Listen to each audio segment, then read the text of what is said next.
నమస్కారం. ప్రేక్షకులందరికీ శుభోదయం. ఈనాటి శుభయోగం శీర్షికన సప్తమ శని దోషం అంటే ఏంటో, సప్తమ శని దోష తీవ్రతను తగ్గింపజేసుకోవటానికి ఎలాంటి ప్రత్యేకమైన విధి విధానాలు పాటించాలో పరిశీలిద్దాం. జ్యోతిష శాస్త్రపరంగా మన జన్మరాశి నుంచి లెక్కబెట్టినప్పుడు వచ్చే 7వ రాశిలో శని సంచారం నడుస్తూ ఉన్నట్లయితే దాన్ని సప్తమ శని దోషం అనే పేరుతో పిలుస్తారు. ఏ వ్యక్తికైనా సరే గోచార పరంగా సప్తమ శని దోషం ఉన్నట్లయితే వివాహం జరగటం ఆలస్యమవుతూ ఉంటుంది, సంబంధాలు చేతి వరకే వచ్చి జారిపోతూ ఉంటాయి. అలాగే సప్తమ శని దోషం ఉన్నట్లయితే కుటుంబ కలహాల సమస్యలు ఎదురయ్యేటటువంటి ఆస్కారం ఉందని కూడా జ్యోతిష శాస్త్రపరంగా చెప్పడం జరిగింది.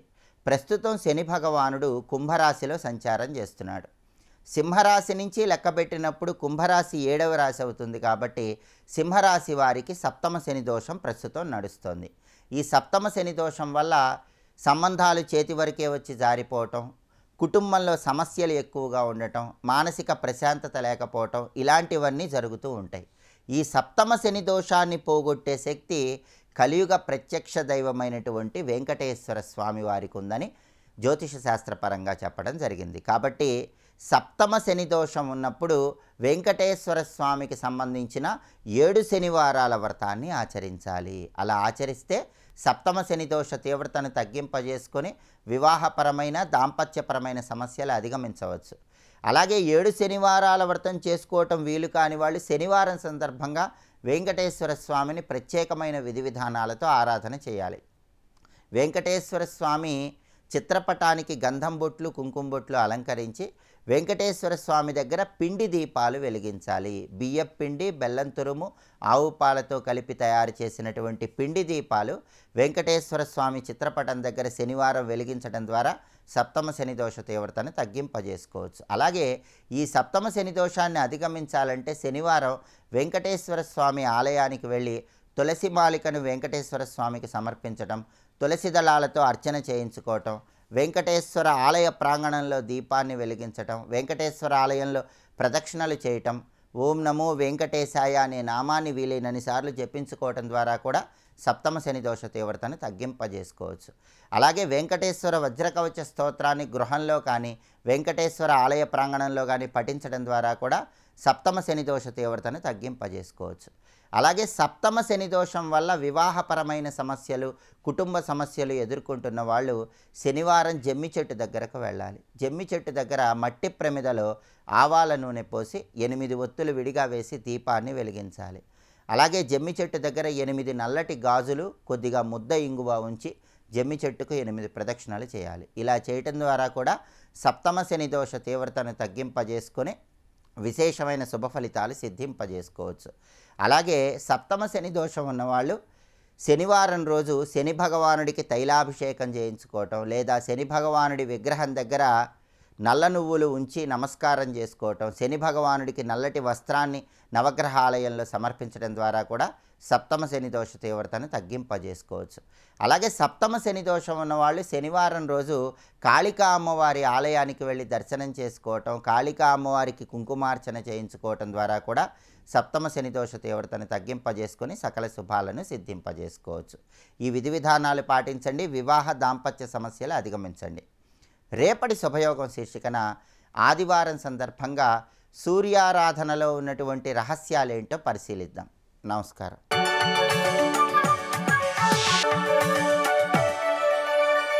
నందకిశోర నవనీత చోర నాద విహార శ్రీధర, నందకిశోర నవనీత చోర నాద విహార శ్రీధర. బ్రహ్మమనగా అమృతుడు, అవ్యయుడు, శాశ్వతుడు, జ్ఞానధర్మస్వరూపుడు, పరిపూర్ణ ఆనందస్వరూపుడు. అటువంటి బ్రహ్మము ఏదుందో దానికి నేను ప్రతిష్టని. అంటే ఆ బ్రహ్మము నాయందున్నది అన్నాడు ఇక్కడ.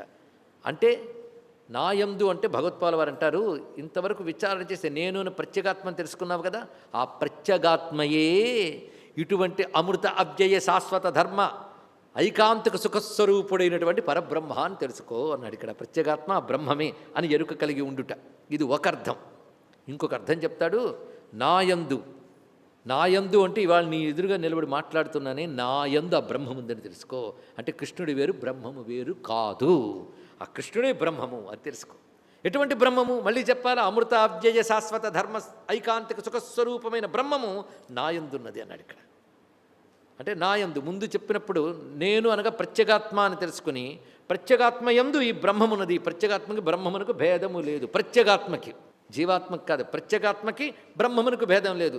అవ్యయమైన అమృతమైన బ్రహ్మము నేనే అని తెలుసుకోవడం. అందుకే అహం మాం అని 2 శబ్దములు నేను నన్ను అని వాడబడుతున్నాయి. ఎందుకంటే ప్రత్యేగాత్మ అయిన నాయందు అవ్యభిచారి భక్తి ఉంది కనుక వాడు నన్నే పొందుతున్నాడు, ప్రత్యేగాత్మనే పొందుతున్నాడు. ప్రత్యేగాత్మ అనగా ఏది అమృత శాశ్వతమో అదే, ఆ బ్రహ్మమే అహం బ్రహ్మాస్మి స్థితిని పొందుతున్నాడు.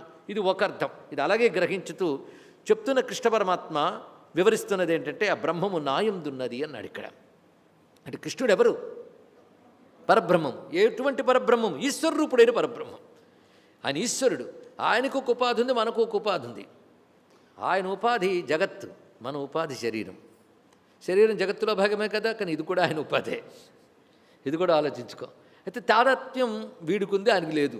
ఆయన ఇంత జగత్తుని నిర్వహిస్తాడు కానీ దేనితో తాదాత్మ్యం ఉండదు. ఎందుకంటే సాధనతో గుణాతీతుడు అయ్యాడు, ఆయన సహజంగా గుణాతీతుడు. ఇక్కడ సహజంగా గుణాతీతుడు కనుక ఈశ్వరుడు బ్రహ్మమైన తాను సృష్టిస్థితులైలు చేస్తున్నప్పటికీ ఈ ప్రకృతి రూపమైన విశ్వంలో తాను అంతర్యామిగా ఉండే చేస్తున్నా వీటివేటికి చలించడండి ఆయన. నువ్వు కూడా సాధన చేసి నీ శరీరమని ఉపాధికి అతీతంగా ఉండగలిగితే నువ్వు ఆయనతోనే తాదాత్మ్యం చెందుతున్నావు. పైగా ఆయన ఉపాధి పేరు శుద్ధసత్వ ఉపాధి. మన ఉపాధి మలిన సత్వం ఉన్నాడు ఇక్కడ. సత్వం అంటే అంతఃకరణం కూడా, మలినాంతఃకరణం. దేని చేత మలినమైపోయింది? త్రిగుణాల చేత మలినమైన అంతఃకరణంతో తాదాత్మ్యం చెందినవాడు జీవుడు. ఆయన రూపం ఈశ్వరుడు ఎప్పుడూ కూడాను ఇంత జగన్నిర్వహణ చేసిన ఉపాసకుల కోసం దివ్య రూపంలో స్వీకరించిన ఆ రూపములను మనం తెలుసుకోవాల్సిన శుద్ధసత్వోపాధి అది ఇక్కడ. అంటే భగవానుడు సగుణ రూపములు ఇవి. మనవ సగుణ రూపాలు త్రిగుణాలతో తాదాత్మ్యం. ఆయన అసలు రజోగుణ తమోగుణ వికారములు లేనటువంటి కేవల శుద్ధసత్వం. సత్వం అంటే శక్తి అని కూడా అర్థం అండి. శుద్ధమైన మహాబలం అయింది ఇక్కడ. అంతేగా జ్ఞానము, విభూతి, బలము, మహిమ ఇత్యాదులన్నీ చెప్పుకున్నాం కదా. అవన్నీ కలిగినటువంటి దివ్యోపాధితో ఉంటాడు భగవానుడు. ఆ ఉన్నప్పుడు తన బ్రహ్మభావం నుంచి విచలితుడు కాడు, అంటే కదిలిపోడు. జీవుడు శరీరంతో తాదాత్మ్యం చెంది శరీరమే నేను అనుకుని కదిలిపోతూ ఉంటాడు, కదిలిపోయి ఉన్నాడు. ఎప్పుడు కూడా తన బ్రహ్మభావం రాదు. ఆయన ఎప్పుడు బ్రహ్మభావం నుంచి చలితుడు కాకుండా ఉంటాడు. కానీ పరమేశ్వరుడు ఏ రూపం స్వీకరించినా ఈశ్వరుడుగానే ఉంటాడు, బ్రహ్మముగానే ఉంటాడు. కానీ దాని నుంచి చ్యుతం కాడు, పరిచ్ఛిన్నుడు కాడు. అపరిచ్ఛిన్నంగా ఉంటూనే పరిచ్ఛిన్న రూపంలో ఉండగలడు ఇక్కడ. అదే ఆయన స్వరూపం. అందుకే ఏ రూపం ధరించినా తన స్థితి నుంచి చలితుడు కాకుండా ఉంటాడు కనుక ఆయన ఎప్పుడూ అచ్యుతుడైనయ్యా అన్నాడు ఇక్కడ. స్వస్థితి నుంచి చలించకుండా ఉంటాడు. అందుకే నాయందు అంటే నీ ఎదుట సగుణ బ్రహ్మముగా కనబడుతున్నటువంటి నాయందు శాశ్వతమైన ఆనందస్వరూపిన పరబ్రహ్మే ప్రతిష్ఠింపబడి ఉన్నాడు అని అర్థం. లేదా నిర్గుణమైనటువంటి బ్రహ్మమునందే సగుణ రూపమైన బ్రహ్మము కూడా ప్రతిష్ఠింపబడి ఉన్నాడు అని అర్థం కూడా చెప్పుకోవచ్చు. ఎటుదైనా అటుదైనా ఏం బాధ లేదు కదా ఇక్కడ. అందుకే కాంతి ఘనీభవిస్తే సూర్యుడు, నీరు ఘనీభవిస్తే మంచు, నిర్గుణ బ్రహ్మ ఘనీభవిస్తే సగుణ బ్రహ్మ అన్నాడు ఇక్కడ. మంచులో ఏముంది? అలాగే సగుణ బ్రహ్మములు ఏముంది? బ్రహ్మమే.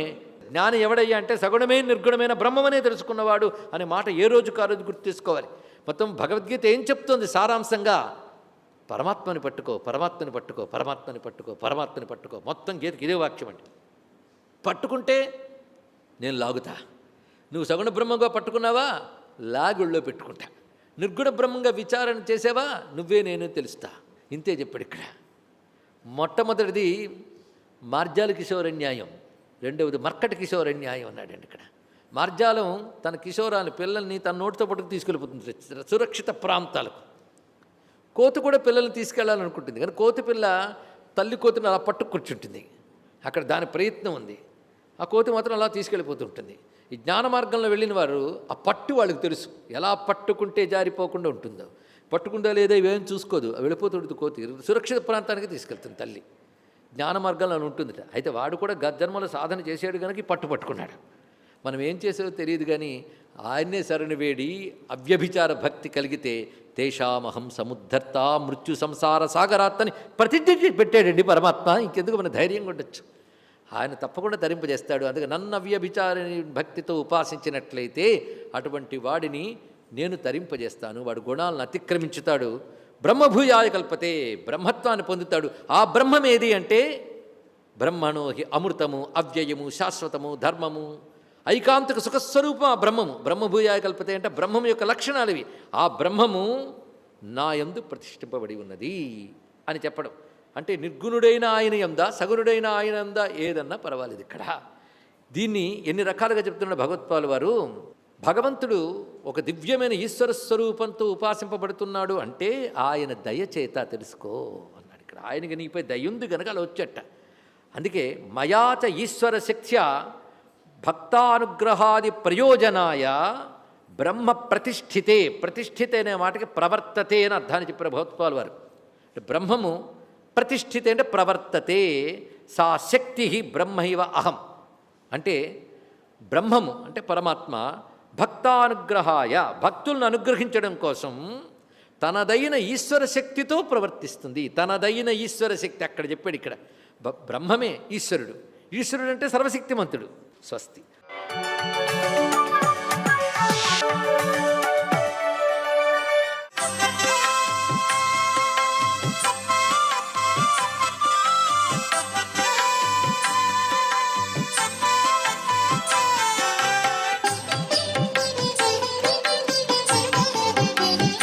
ఓం నమో నారాయణాయ. ఓం నమఃశివాయ. శ్రీమాత్రే నమః. మనిషి జీవితంలో గ్రహాల యొక్క ప్రభావం అనుక్షణం పనిచేస్తూనే ఉంటుంది. అలా గ్రహచార రీత్యా పనిచేసేటువంటి గ్రహాల్లో శనైశ్వరుని యొక్క ప్రభావం చాలా విశేషంగా పనిచేస్తూ ఉంటుంది. ఏలినాటి శని, అర్ధాష్టమ శని అని చెప్పేసి వివిధ రకాలుగా ఉంటుంది. ఇది గనక పట్టి పీడిస్తున్నప్పుడు అనిర్వచనీయమైనటువంటి ఈతి బాధలు తట్టుకోవటానికి, స్థైర్య ధైర్య లక్షణాలతో ముందడుగు వేయటానికి మనకు పరమేశ్వరుడు ప్రసాదించిన అమృతవరం ఏంటంటే శమీవృక్షం. శమీవృక్షంలో ఉండేటువంటి అద్భుతవంతమైనటువంటి ప్రభావాన్ని అంచనా వేసుకొని ఈ శనిగ్రహం పట్టి పీడించేటువంటి వాళ్ళు గనక ప్రతినిత్యం కూడాను ఆ శమీవృక్షం చుట్టూతా 21 ప్రదక్షిణాలు గనక నిర్వహించినట్లయితే తప్పనిసరిగా గ్రహచార రీత్యా సంభవించే శని దోషం పటాపంచలైపోతుంది సుమా అంటోంది శాస్త్రం. అందుకనే ఆ యొక్క జమ్మి చెట్టు ఆకులను కూడాను శనీశ్వరుని యొక్క పాదాల చెంత ఉంచి నమస్కారం చేయాలి ఎదురుగా. శనీశ్వరుని ఎదురుగా నమస్కారం చేయటంలో తప్పు లేదు. ఎందుకంటే ఆయన చూపు కిందకే ఉంటుంది కాబట్టి. ఆయన మన వంకేం చూడట్లా. ఆయనకి శాపం ఉంది, చూపు కింద చూడాలి ఎప్పుడు అని చెప్పేసి పార్వతీదేవి శాపం ఇచ్చింది. దాని రీత్యా ఆయన చూపు ఎప్పుడూ కిందకే ఉంటుంది. అప్పుడు ఎదురుగా ఉండి మనం ఆ యొక్క జమ్మి ఆకుల్ని కనుక శనీశ్వరుడి పైన ఉంచి ఆముదం ఉంటే ఆముదం నూనె ఆ శనీశ్వరుడి మీద కనుక పోసినట్లయితే విశిష్టవంతమైనటువంటి శనిగ్రహ దోషాలన్నీ కూడాను తొలగింపజేసుకోవడానికి శనివారం బాగా సహకరిస్తుంది. శనివారం నాడు గోశాలకు వెళ్ళి గోవు దగ్గర నువ్వుల ఉండలు బెల్లంతో చేసినవి కనుక ఆవుకు ఆహారంగా తినిపించినా కూడా శనిగ్రహ దోషం నుంచి మనం బయలుపడటానికి ఆస్కారం ఎక్కువగా ఉంటుంది సుమా అంటోంది శాస్త్రం. ఇంత గొప్ప విశేషకరమైన ప్రభావం శనివారం నాడు ఆచరించాలి మరి ప్రతి వాళ్ళు. సర్వే జనా సుఖినో భవంతు.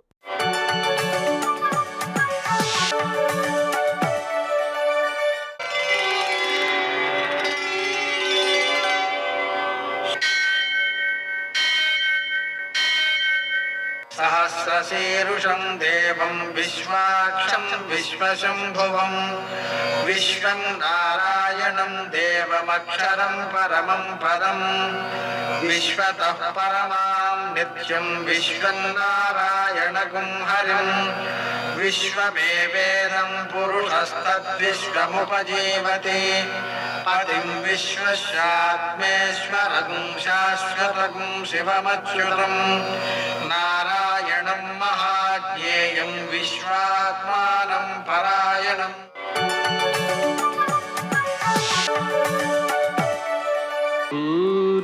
శౌర్యమథేందురింద్రపదవీ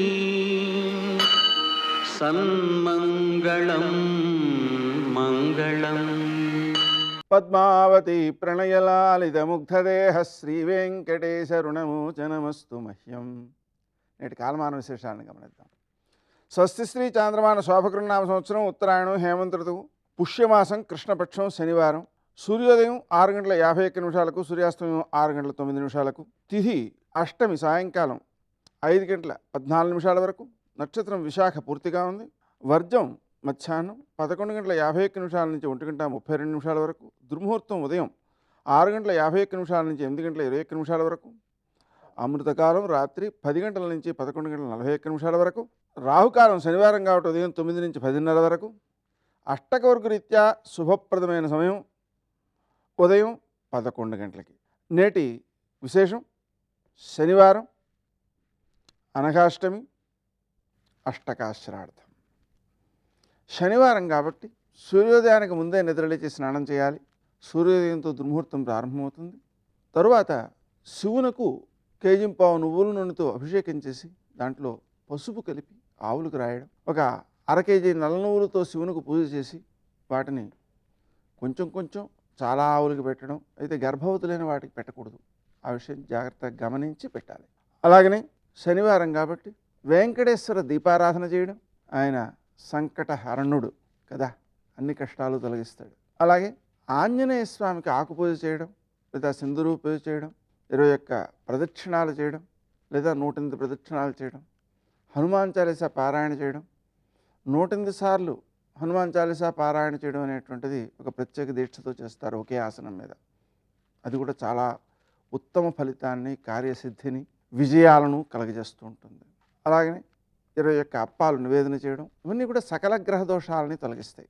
అలాగే ఈరోజు అనఘాష్టమి కాబట్టి అనఘాదేవిని, దత్తాత్రేయుడిని ఆరాధించుకోవడం ద్వారా సంపద సిద్ధించడంతో పాటుగా సంపదను వినియోగించేటువంటి జ్ఞానం కలుగుతుంది, సద్వినియోగం చేసేటువంటి ప్రజ్ఞ ఏర్పడుతుంది.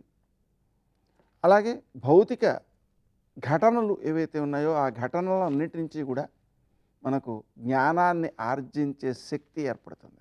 అలాగే అష్టకాశ్రార్థం కాబట్టి పితృదేవతలను ఆరాధన చేయడం, వారి నిమిత్తం స్వయం పాకం ఇవ్వడం, ఇటువంటి చర్యల వల్ల మన పిల్లలు అభివృద్ధిలోకి వస్తారు, మనకు అనుకూలంగా ఉంటారు, ధార్మికులుగా, సమాజానికి మేలు చేసేవారుగా, ఉత్తమ పౌరులుగా తయారవుతారు. నేటి ఆణిముత్యాలు.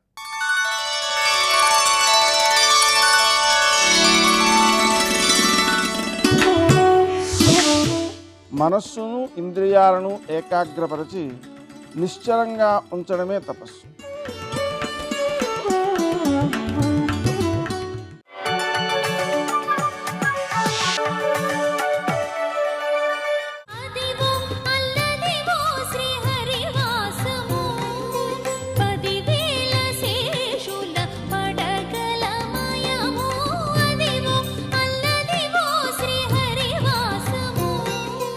ఆయన ఎవ్వరిని పాడు చెయ్యడు.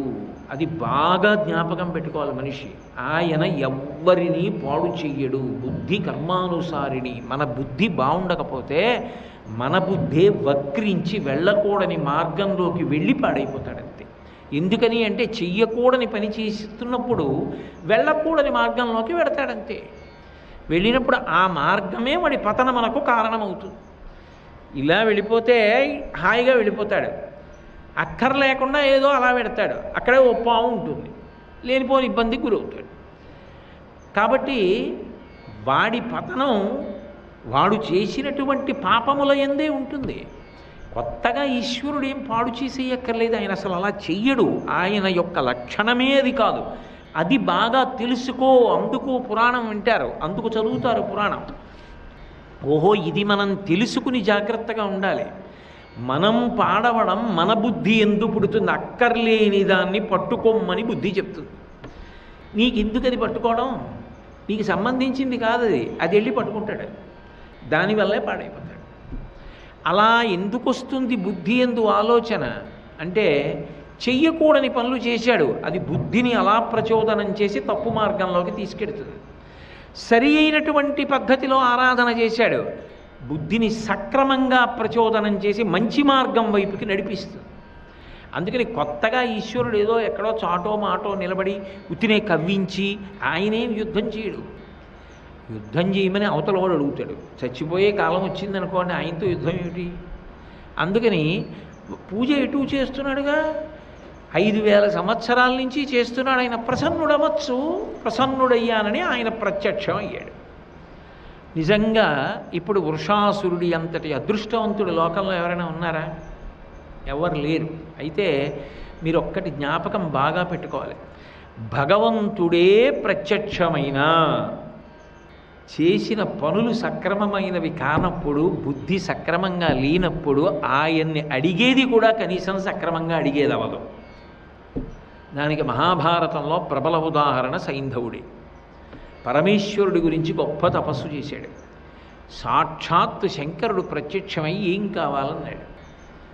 నేను ఎప్పుడూ తప్పు పని చేయకుండా నా బుద్ధి ధర్మం మీద నిలబడేటట్టు చెయ్యి అని ఉంటే మహాభారతంలో సైంధవుడు ఏమైపోయేవాడు? నాకు మోక్షం ఇమ్మని అడిగుంటే సైంధవుడి కథ ఏమైపోయేది? నిత్యపారాయణ అయిపోయేది. పాండవుల 5గురిని ఒక్కరోజైనా ఓడించే అవకాశం ఇమ్మన్నాడు. వాళ్ళు ధర్మం కోసం వచ్చారు, నీ తరం కాదు. కానీ తపస్సు అన్నదోటి చేశావు కాబట్టి అసలు కాదండం కుదరదు. ఒక్క అర్జునుణ్ణి తప్ప మిగిలిన 4గురిని ఒక్కరోజు మాత్రం ఓడిస్తావన్నాడు. ఏం చేశాడు? అది పెట్టి అభిమన్యుణ్ణి చావు కారకుడయ్యాడు. ఆ మర్నాడు సాయంకాలానికి పరమ భయంకరంగా ఆయన వెళ్ళిపోయాడు. కృష్ణ పరమాత్మే సారథ్యం చేసి మరీ చంపించేశాడు.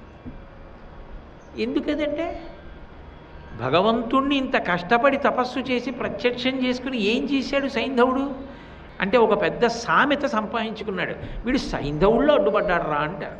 అంటే శాశ్వత అపకీర్తిని సంపాదించాడు. ఎందువల్ల?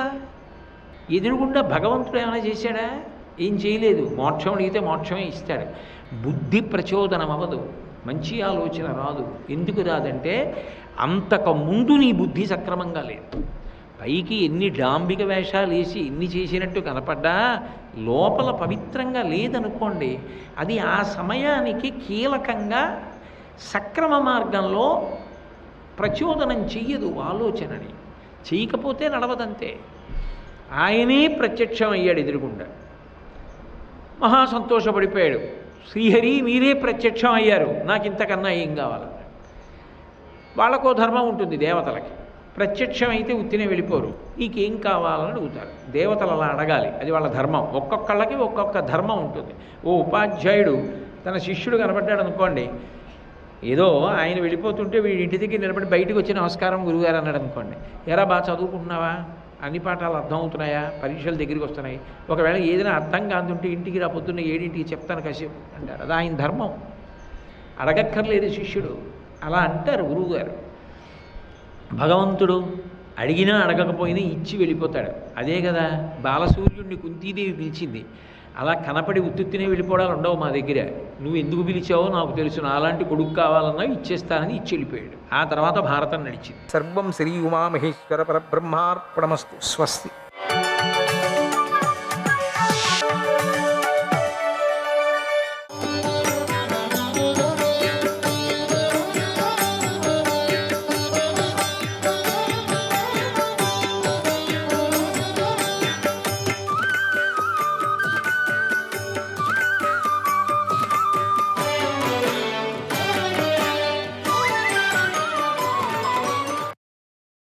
ప్రజాపాలనము, ధర్మము, యజ్ఞము చేయటం, శత్రు విజయం అనే వాటిని తెలుసుకున్నాడు. ధర్మానుసారంగా ఆ సుహోత్రుడు ధనాన్ని సంపాదించాలని అనుకున్నాడు. ధర్మంగా దేవతలను ఆరాధించాడు. తన పైకి దండెత్తి వచ్చిన శత్రువులను జయించాడు. తన మంచి గుణాలతో సకల ప్రాణులను సంతోషపెట్టాడు. రాజ్యంలో మ్లేచ్ఛులు, ఆటవికులు లేకుండా చేసుకున్నాడు. ఈ భూమిని సుఖంగా అనుభవించాడు, పాలించాడు. అప్పుడు ఆ సుహూత్రుడి రాజ్యంలో మేఘాలు చాలా సంవత్సరాల పాటు బంగారాన్ని కురిపించాయి. అక్కడ నదులు బంగారు రసంతో స్వేచ్ఛగా ప్రవహించాయి. ఆ నదులలో ఉన్న మొసళ్ళు, ఎండ్రకాయలు, చేపలు మొదలైన జలచరాలు అన్నీ బంగారుమయంగా ఉన్నాయి. మేఘాలు సమస్త వస్తువులను వర్షిస్తూ ఉన్నాయి. వెండి, బంగారు సామగ్రిని వర్షిస్తూ ఉన్నాయి. అక్కడి దిగుడు బావులు క్రోసుడు మేర వెడల్పు కలిగి ఉన్నాయి. వాటిలో వేల కొద్ది బంగారు మొసళ్ళు ఉన్నాయి, తాబేళ్లు ఉన్నాయి. అవి పొట్టిగా గూనిగా ఉన్నాయి. ఆ రోజుల్లో వాటిని చూసి అందరూ చాలా ఆశ్చర్యపోతూ ఉండేవారు. అది కురుజంగాల దేశం. అక్కడ సుహూత్రుడు యజ్ఞం చేశాడు. ఎంతో బంగారాన్ని విప్రులకు పంచిపెట్టాడు. వేల కొద్ది అశ్వమేధ యాగాలను చేశాడు. 100 రాజసూయ యాగాలను చేశాడు. ఇలా పవిత్రమైన క్షత్రియులకు సంబంధించిన యజ్ఞాలను చేశాడు. సమృద్ధిగా దక్షిణాలను ఇచ్చాడు. నిత్యాలు, నైమిత్తికాలు, కామ్యాలు అయినటువంటి యజ్ఞాలను నిరంతరంగా చేశాడు. ఉత్తమ గతిని పొందాడు. ఓ సృంజయ, నీకంటే కూడా ఆ సుహోత్రుడు గొప్పవాడు. అతడు ధర్మజ్ఞాన వైరాగ్య ఐశ్వర్యాలతో శ్రేష్ఠుడై ఉన్నాడు. పుణ్యాత్మలో ఉత్తముడై ఉన్నాడు. గొప్పవాడై ఉన్నాడు. ఆయన కూడా మరణించాడు. నీ పుత్రుడైతే యజ్ఞాలు చేయలేదు, దక్షిణలు ఇవ్వలేదు. కనుక నీ పుత్రుడి కంటే ఆయనే పుణ్యాత్ముడు. అందుచేత మరణించిన కొడుకు కోసం బాధపడకు అన్నాడు నారద మహర్షి. ఇంత కథ చెప్పాల్సి వచ్చింది పాపం. శ్రీకృష్ణాయ పరమాత్మనే నమః. 57వ అధ్యాయం. నారద మహర్షి సృంజయుడికి ఇలా చెప్పాడు. ఓ మహారాజా, పౌరవుడు అనే మహారాజు 10 లక్షల తెల్ల గుర్రాలను దానం చేసి మరణించాడు. ఆ రాజర్షి చేసిన అశ్వమేధ యాగాన్ని చూడటానికి దేశ దేశాల నుంచి ఎంతోమంది వచ్చారు. వారిలో శిక్షాశాస్త్రాన్ని ఆయా దేశ భాషలను తెలిసిన వారు కూడా ఉన్నారు. భాషకు సంబంధించిన లిపులను, యజ్ఞ విధులను తెలిసినటువంటి పండితులు కూడా ఉన్నారు. వేదాన్ని చదువుకున్న స్నాతకులు ఉన్నారు, ఉదారులు ఉన్నారు. వారికి ఆ రాజర్షి ఉత్తమమైన ఆహారాన్ని పెట్టాడు. వారిని ఆదరించాడు. వస్త్రాలను, ఇళ్లను, శయ్యాలను, ఆసనాలను సమకూర్చాడు. ఆ పండితులకు అంటే స్నాతకులకు, నటులు, నర్తకులు, గాయకులు, క్రీడాకారులు తమ తమ విద్యా నైపుణ్యంతో సంతోషపెట్టారు. ఇలా ఆ పౌరవరాజు వైభవంగా యజ్ఞాలు చేశాడు. ఆయన చేసిన ప్రతి యజ్ఞంలోనూ సమయానికి తగిన విధంగా దక్షిణలను సమృద్ధిగా ఇచ్చాడు. ఆ యజ్ఞాల సమయంలో బంగారు వర్ణంతో ఉన్న 10,000 మదపు టేనుగులను, ధ్వజాలు, పతాకాలు, బంగారు రథాలను ఇచ్చాడు. చక్కని ఆభరణాలు ధరించిన 1,00,000 మంది కన్యలను దానం చేశాడు. దానం చేసిన ఆ కన్యలు రథాలు, అశ్వాలు, గజాలు ఎక్కి ఉన్నవారు. ఆ కన్యలతో పాటు 100 ఇళ్లను, పొలాలను, ఆవులను కూడా పౌరవరాజు దానం చేశాడు. బంగారు ఆభరణాలతో అలంకరించబడ్డ 1,000,000 గోవులను, ఎద్దులను కూడా వాటితో పాటు సేవకులను కూడా దక్షిణగా ఇచ్చాడు. బంగారు కొమ్ముల తొడగులు, వెండి గిట్టలు, పితకడానికి కంచు పాత్రలను ఇచ్చాడు. దూడలతో పాటు పాడి ఆవులను, దాసులను, వంటలను, కంచర గాడిదలను ఆ రాజు దానం చేశాడు. విస్తారమైన ఆ యజ్ఞాలలో నానా రకాల రత్నాలను, నానా విధాల భక్ష్యాలను దక్షిణగా ఇచ్చాడు. అన్నదానం విరివిరిగా చేశాడు. ఆ యజ్ఞంలో పురాణవేత్తలు ఆయన దానగాథలను అద్భుతంగా గానం చేశారు. ఆయన యజ్ఞాలన్నీ ధర్మానుసారంగా జరిగాయి. అవి శుభప్రదాలు, సకల సిద్ధిప్రదాలు. ఆయన చేసిన ఒక యజ్ఞం కంటే మరొక యజ్ఞం చాలా గొప్పది. ఓ సృంజయ, ఆ పౌరవరాజు ధర్మజ్ఞాన వైరాగ్య ఐశ్వర్యాలతో నీకంటే అధికుడే ఉన్నాడు. అటువంటి ఆయన కూడా మరణించాడు. అటువంటి ఆయనకు నీ కొడుకుకు అసలు పోలికే లేదు. ఆయన చేసినట్లుగా నీ కొడుకు ఏ యజ్ఞము చేయలేదు, ఏ దక్షిణ ఇవ్వలేదు. కనుక నీ పుత్రుడి కంటే ఆయన శ్రేష్ఠుడు, పుణ్యాత్ముడు. కనుక మరణించిన నీ పుత్రుడి కోసం ఏడుపెందుకు, ఏడవకు అన్నాడు నారద మహర్షి. శ్రీకృష్ణాయ పరమాత్మనే నమః. 58వ అధ్యాయం. నారద మహర్షి ఇలా చెప్పాడు, ఓ సృంజయ, ఉషీనర పుత్రుడైన శిబి చక్రవర్తి ఈ భూమినంతా స్వాధీనం చేసుకున్నాడు. ఆయన కూడా మరణించాడు. ఇది మనకు తెలుసు. శిబి చక్రవర్తి ఎంతో ప్రధానులైన శత్రువులను వధించాడు.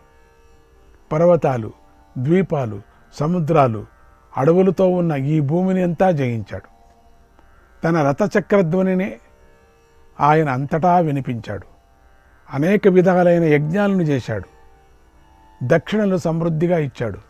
పుష్కలంగా సంపదలను సంపాదించాడు. ఆయన రాజులందరిలోనూ పూజ్యుడు, వీరుడు. ఈ భూమిని జయించి అశ్వమేధ యాగాలు చేశాడు. ఎన్ని మరిచిపోయినా దక్షిణలు మాత్రం మర్చిపోవటం లేదు. అవి నిరాటంకంగా జరిగాయి. ఆ యజ్ఞాలలో ఆయన విప్రులకు 1000 కోట్ల సువర్ణ ముద్రలను దానం చేశాడు. చూసారా? ఏనుగులు, గుర్రాలు, పశువులు, ధాన్యాలు, మృగాలు, గోవులు, కంచరగాడిదలు దానం చేశాడు. మేకలు, గొర్రెలతో కూడినటువంటి నానావిధ పవిత్రమైన భూములను కూడా దానం చేశాడు. మేకలు, కోళ్ళు, మరి గొర్రెలు ఇవన్నీ దానం చేశాడు. ఆ శిబి చక్రవర్తి వర్షాధారాలతో ఎన్ని బిందువులున్నాయో, ఆకాశంలో ఎన్ని నక్షత్రాలున్నాయో, గంగానదిలో ఎన్ని ఇసుక రేణువులున్నాయో, మేరు పర్వతంలో ఎన్ని శిలలున్నాయో, సముద్రంలో ఎన్ని రత్నాలు జలచరాలున్నాయో అన్ని ఆవులను దానం చేశాడు. ప్రజాపతి కూడా అలా శిబి చక్రవర్తిలాగా తన సృష్టిలో అంటే అపారమైన దానం చేశాడని చెప్పడానికి కోసం ఇన్ని చెప్పుస్తున్నాడండి. భూత భవిష్యత్ వర్తమాన కాలాల్లో యజ్ఞాన్ని చేసిన మరొక రాజును చూడలేదు, గుర్తించలేదు. శిబి చేసినటువంటిది. ఆయన చేసిన వివిధ యజ్ఞాలు ప్రజల యొక్క సమస్త కోరికలు తీర్చాయి. ఆయన యాగశాలలో బంగారు యూపస్తంభాలు, ఆసనాలు, గృహాలు ఉన్నాయి. వాటికి బంగారు ప్రాకారాలున్నాయి, తోరణాలున్నాయి, అవి బంగారే. ఆయన చేసిన యజ్ఞాలతో అన్నపానాలు రుచిగాను శుచిగాను ఉన్నాయి. పాలు, పెరుగు పెద్ద చెరువుల్లాగా ఉన్నాయి. అక్కడ వేల కొద్ది విప్రులు భోజనాలు చేశారు, సంతోషంగా మాట్లాడుకున్నారు. ఆయన యజ్ఞశాలలో పానీయాలు, నదులు ప్రవహించాయి. స్వచ్ఛమైన పెద్ద పెద్ద పర్వతాలలాగా అన్నరాసులున్నాయి. ఆయన యజ్ఞంలో, ఓ మంచి ప్రజలారా, స్నానం చేయండి, మీకు ఇష్టమైన పానీయాలు సేవించండి, ఇష్టం మంచి ఆహారాన్ని తినండి అనే మాటలే ఎప్పుడూ వినిపించాయి. ఈ శిబి చేసిన పుణ్యకార్యాలకు రుద్రుడు ఎంతో సంతోషించాడు. ఆయనను రుద్రుడు ఇలా ఆశీర్వదించాడు. అవును, అక్షయం దదతో విత్తం, అక్షయం దదతో విత్తం, శ్రద్ధా కీర్తిస్తథా క్రియాగ, శ్రద్ధా కీర్తిస్తథా క్రియాగ, యతోక్తమేవ భూతానాం, యతోక్తమేవ భూతానాం, ప్రియత్వం స్వర్గముత్తమం, ప్రియత్వం స్వర్గముత్తమం.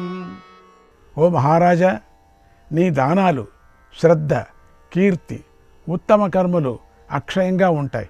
నీ మాట ప్రకారమే సకల ప్రాణులు నేను ప్రేమిస్తాయి, నీ మాట వింటాయి. నీకు చివరి సమయంలో ఉత్తమమైన స్వర్గము లభిస్తుంది అని వరం ఇచ్చాడు. అలా శిబి చక్రవర్తి వరాలను పొందాడు. అంత్యకాలంలో స్వర్గాన్ని చేరాడు. ఓ సృంజయ, ధర్మ, జ్ఞాన, వైరాగ్య, ఐశ్వర్యాలతో ఆ శిబి ఉత్తముడు. అలాంటి ఆయన కూడా మరణించాడు. మరి నీ పుత్రుడు అలాంటి యజ్ఞాలు చేశాడా? చేయలేదు. ఎన్ని మాటలయ్యా చెప్తావు? దానాలు ఇచ్చాడా? లేదు, ఇవ్వలేదు, ఇవ్వలేదు, ఇవ్వలేదు, ఇవ్వలేదు, ఇవ్వలేదు. కనుక నీ పుత్రుడు కంటే ఆ శిబి చక్రవర్తే గొప్పవాడు, ఒప్పుకుంటా. కనుక మరణించిన పుత్రుడి కోసం బాధపడకు, దుఃఖించకు అని సృంజయుడికి చెప్పాడు నారద మహర్షి. శ్రీకృష్ణాయ పరమాత్మనే నమః. 59వ అధ్యాయం.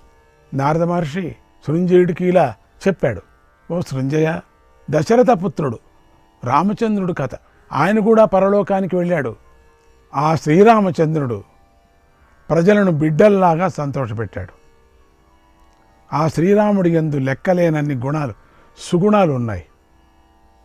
ఆ అచ్యుతుడు తండ్రి మాట ప్రకారం భార్యతో 14 సంవత్సరాలు అరణ్యవాసం చేశాడు. అడవిలో నివసించాడు. అడవిలోని మునులను రక్షించాలని 14,000 మంది రాక్షసులను సంహరించాడు. అక్కడ ఉన్నప్పుడే రావణాసురుడు అనేటువంటి రాక్షసుడు సోదరుడితో ఉన్న శ్రీరాముణ్ణి మోసగించాడు. శ్రీరాముడు భార్య అయిన సీతాదేవిని అపహరించాడు. సీతాదేవి రాముడి మనస్సుకు సంతోషం కలిగిస్తుంది. ఆ సీతాదేవిని రావణాసురుడు అపహరించాడని జటాయువు శ్రీరాముడికి చెప్పాడు. ఆ మాట విని శ్రీరాముడు ఎంతో దుఃఖించాడు. వేగంగా వానరరాజైన సుగ్రీవుని వద్దకు వెళ్ళాడు. అతడితోనూ బలవంతులైన వానరులతోనూ కలిసి శ్రీరాముడు బయలుదేరాడు. సముద్రం వద్దకు వచ్చి సేతువును నిర్మించి సముద్రం అవతలి ఒడ్డుకు చేరాడు. లంకను చేరాడు. అక్కడ శ్రీరాముడికి రాక్షసులకు యుద్ధం జరిగింది. పులస్య మహర్షి మనువుడు కుంభకర్ణుడు. యుద్ధంలో శ్రీరాముడు అతడి మిత్రులను బంధువులను కూడా సంహరించాడు. తర్వాత శ్రీరాముడు రావణాసురుడితో యుద్ధానికి దిగాడు. ఆ రావణాసురుడు మాయావి, మహాఘోరమైనవాడు, లోకకంటకుడు, శత్రువులకు అజేయుడు. అయితే తప్పు చేసిన ఆ రావణాసురుడిని శ్రీరాముడు పూర్వం పరమేశ్వరుడు అంధకుడిని చంపినట్లుగా యుద్ధంలో చంపేశాడు. రావణాసురుడు దేవదానవులకు వధించటానికి వీలు కానివాడు. దేవతలకు, విప్రులకు ముళ్ళులాగా ఉండి తీవ్రంగా బాధించాడు. ఆ రావణాసురుడిని శ్రీరాముడు సపరివార సహితంగా యుద్ధంలో వధించాడు. సీతాదేవిని పొందాడు. ధర్మాత్ముడైన విభీషణుణ్ణి లంకకు రాజుగా చేశాడు. భార్యతోనూ వానరులతోనూ హనుమంతుడితోనూ కలిసి పుష్ప విమానాన్ని ఎక్కి తిరిగి అయోధ్యకు వచ్చాడు. అయోధ్యలో ప్రవేశించి తల్లులను, మిత్రులను, మంత్రులను, ఋత్వికులను, పురోహితులను సంతోషపెట్టాడు. అప్పుడు మంత్రులు శ్రీరాముని రాజు చేశారు. శ్రీరాముడు సుగ్రీవుణ్ణి, హనుమంతుణ్ణి ఆదరించి కిష్కిందకు తిరిగి పంపించాడు. సోదరులైన భరత, శత్రుఘ్నులను, లక్ష్మణుణ్ణి ఆదరించారు. సీతాదేవిని గౌరవించాడు. ఆనందంగా 4 సముద్రాలతో కూడినటువంటి ఈ భూమిని చక్కగా పాలించాడు. ప్రజలను సంతోషపెట్టాడు. దేవతలు ప్రజలను అనుగ్రహిస్తారు. ఆ దేవతలే శ్రీరాముణ్ణి పూజించారు, ఋషులు పూజించారు. అందుచేత ఆయన కీర్తి ఈ సకల జగత్తును వ్యాపించింది. సకల ప్రాణులపైన దయచూపే ఆ శ్రీరాముడు రాజ్యాన్ని ధర్మంగా పాలించాడు. రాజసూయం, అశ్వమేధం మొదలైన యజ్ఞాలను చక్కగా చేశాడు. యజ్ఞంలో హవిస్సును శ్రద్ధగా సమర్పించి ఇంద్రుడికి ఆనందం కలిగించాడు. ఆ శ్రీరాముడు ఇంకా ఎన్నో ఇతర యజ్ఞాలు చేశాడు. ఆయన సకల సద్గుణాలను నిలయం వంటివాడు. తన తేజస్సుతో ఆకలి దప్పులను జయించాడు. సకల ప్రాణుల రోగాలను పోగొట్టాడు. ఆయన సకల ప్రాణుల కన్నా మహా తేజస్సుతో ప్రకాశించాడు. ఆ శ్రీరాముడు రాజ్యం చేస్తూ ఉండగా ఋషులు, దేవతలు అందరూ కలిసి ఈ భూమి మీద నివసించారు. ఆయన రాజ్యం చేసే సమయంలో ప్రాణులలోని ప్రాణము, అపానము, సమానము మొదలైన ప్రాణవాయువులు క్షీణించలేదు. యజ్ఞాలలోనూ అగ్నిహోత్ర గృహాలలోనూ అగ్నులంతా జ్వలించాయి. ఎలాంటి అనర్థాలు జరగలేదు. ప్రజలందరూ దీర్ఘాయువు కలవారిగా ఉన్నారు. ఏ యువకుడు హఠాత్తుగా మరణించలేదు. నిరంతరం 4 వేదాల అధ్యయనంతో దేవతలు, పితృదేవతలు ఎంతో సంతోషించారు. హవ్యాలను, కవ్యాలను అందుకున్నారు. యజ్ఞయాగాదులు అందుకున్నారు. వాపీకూపాలు, తటాకాదులు, వనాల నిర్మాణాలు చక్కగా జరిగాయి. ఏ దేశంలో తేళ్లు లేవట, దోమలు లేవు, క్రూరముగాలు, పాములు లేవు. ఎవరూ నీటిగండం వల్ల మరణించలేదు. అగ్ని ప్రమాదాలు లేవు. అకాల మరణాలు లేవు. రామరాజ్యంలో అందరూ ధర్మాసక్తి కలిగి ఉన్నారు. లుబ్ధులు లేరు, మూర్ఖులు లేరు. సకల వర్ణాల వారు తమ ధర్మాలను పాటించారు. పూర్వం జనస్థానంలో రాక్షసులు సర్వనాశనం చేసిన స్వాధా పూజలను, యజ్ఞయాగాదులను శ్రీరామచంద్రుడు మళ్ళీ చక్కగా జరిగేలాగా ఏర్పాట్లు చేశాడు. రాక్షసులను వధించాడు. దేవతలకు హవ్యాలను కూడా అర్పించాడు. పితృదేవతలకు కవ్యాలను అర్పించాడు. సహస్రపుత్రాక పురుష దశవర్షశతాయుషక నచేష్టాక కనిష్టేభ్యక తథాశ్రాద్ధాన్యకారయన్. ఆ శ్రీరాముడి రాజ్యకాలంలో ఒక్కొక్క పురుషుడికి 1000 మంది పుత్రులు కలిగారు. వారిలో ఒక్కొక్కరు 1000 ఏళ్ళు బ్రతికారు. తర్వాత కాలంలో పెద్దవారు ఎవరూ కూడా చిన్నవారికి తద్దినాలు పెట్టలేదు, శ్రాద్ధ కర్మలు చేయలేదు. శ్రీరామచంద్రుడి రాజ్యంలో దొంగల భయం లేదు, రోగాల బాధలు లేవు, ఎలాంటి ఉపద్రవాలు కలగలేదు. కరువు, వ్యాధులు, అనావృష్టి, భయాలు లేవు. లోకమంతా సుఖంగా ఉంది, ప్రసన్నంగా ఉంది. ఇలా శ్రీరాముడు చేసే రాజ్యంలో సకల జనులు సుఖంగా ఉన్నారు. ఆ శ్రీరాముడు శ్యామవర్ణం గలవాడు, యువకుడు, ఎర్రటి కన్నులు కలవాడు, ఏనుగు వంటి నడక కలవాడు, మోకాలి వరకు పొడవైన చేతులు గలవాడు, అందమైన భుజాలు గలవాడు, సింహం వంటి మూపురాలు గలవాడు, మహాబలుడు, సకల ప్రాణుల మనస్సుకు ఆనందాన్ని కలిగిస్తూ ఉంటాడు. ఆ శ్రీరాముడు 11,000 సంవత్సరాలు రాజ్యం చేశాడు.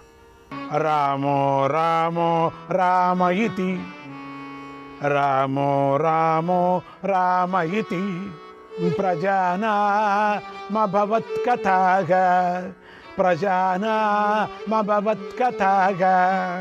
రామాద్రామం జగదభూద్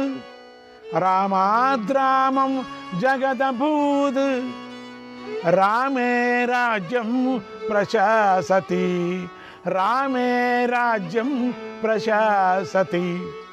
శ్రీరామచంద్రుడి పరిపాలనలో ప్రజలందరూ నానా సందర్భాలలో ఏ మాట మాట్లాడుకున్నా రామా రామా రామా అని అనుకుంటే ఉండేవారు. ప్రతి సందర్భంలో రామా అని మాట్లాడేవారు, రామా అని నిలిపేవారు, రామా రామా అనేవారు, జై శ్రీరామ జై శ్రీరామ్ అనేవారు. శ్రీరాముడి కారణంగానే జగత్తంతా రామమయం అయిపోయింది. శ్రీకృష్ణాయ పరమాత్మనే నమః.